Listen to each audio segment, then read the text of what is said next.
Congratulation দোস্ত, আমার তো খুশিতে আজই চলে আসতে মন চাচ্ছে। বিকেলের ফ্লাইটেই চলে আয়। এটা ঢাকা কক্সবাজার ঢাকা তো। তোর জন্য বিয়ের ডেট ফিক্স করতে পারছি। ফাইনালি তুই মোড়ের মতো কাউকে পেয়ে।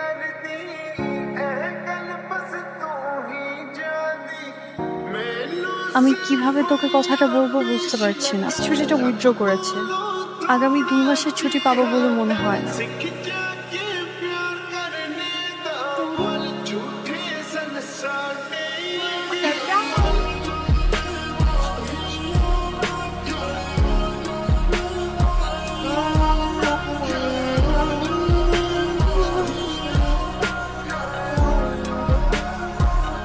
আচ্ছা, মিট মাই বেস্ট ফ্রেন্ড তোরি, যে আমার লাইফের সবচেয়ে বেশি স্পেশাল।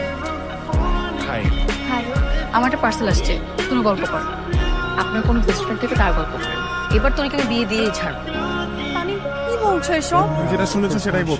তুমি এমন কিছু না, নতুন ক্লাস, নতুন একটা পরিবেশ, এসবে নিজেকে মানিয়ে নিতে হচ্ছে। তাই আমি তোমাকে আগের মতো সময় দিতে পারছি না। ওই আমি তো দিয়েছিলাম তোরে, আর প্রেমে পড়ে নিজের পাওয়া খাওয়া চেয়ে ফেলেছিলাম। তোরে আমি এই সম্পর্কটা আর রাখতে চাই না। যাও এখান থেকে। সরি, মানে একটা বন্ধুর কথা আপনি প্রায় বলেন না। তুমি দেখতে কেমন, তোর সাথে কেমন মানাবে? তোমার ছবি দেখান তো।